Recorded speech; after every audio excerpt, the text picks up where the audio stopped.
আমার বাসায় আক্রমণ করেছে, যদি এটা সম্ভব হয় তাহলে এ দেশে তো সকলের বাসায় আক্রমণ করা সম্ভব, কারোর নিরাপত্তা নাই। হ্যাঁ, এটা যদি পাকিস্তান হয়ে যেত, আমি পাকিস্তান ভেঙেছিলাম, তার জন্য আইনানুগ আমার ফাঁসি হয়ে যেত, আমার এতে তো কোনো আপত্তি ছিল না, এখনও নাই।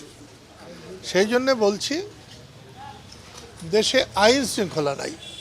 আপনি তাকিয়ে দেখেন কতজন পুলিশ এসছে, ওই যে দেখছেন, কিন্তু যখন বাড়ি ভাঙছে তখন একজন পুলিশও ছিল না। এইটা হচ্ছে আমাদের প্রশাসন পরিচালনার ব্যত্যয়, আমাদের বুদ্ধির অভাব। আমার বাড়ি যদি ধ্বংস করে দিলে যদি দেশে শান্তি হয়, আমি তাতেই রাজি। আর এখন আমার 80 বছর বয়স হয়ে গেছে, এখন আমি চলে যেতে পারলে আমি আরও খুশি।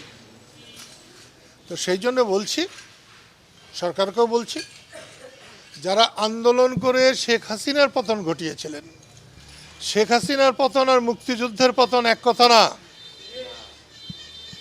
শেখ হাসিনার পতন আর বঙ্গবন্ধুর পতন এক কথা না। শেখ হাসিনার পতন আর স্বাধীনতার পতন এক কথা না। এই জিনিসগুলো এখন কেউ কেউ বুঝতে চাচ্ছেন না। আমি কালকেও বলেছি, আমার জ্বলন ওইখানে, যারা 24-এ বিজয়ী হয়েছে তারা যদি এখন এইভাবে ব্যর্থ হয়, ভবিষ্যতে যদি কেউ স্বৈরাচার হয়, তাদের বিরুদ্ধে রুখে দাঁড়াবার জন্য সাধারণ মানুষ এগিয়ে আসবে না।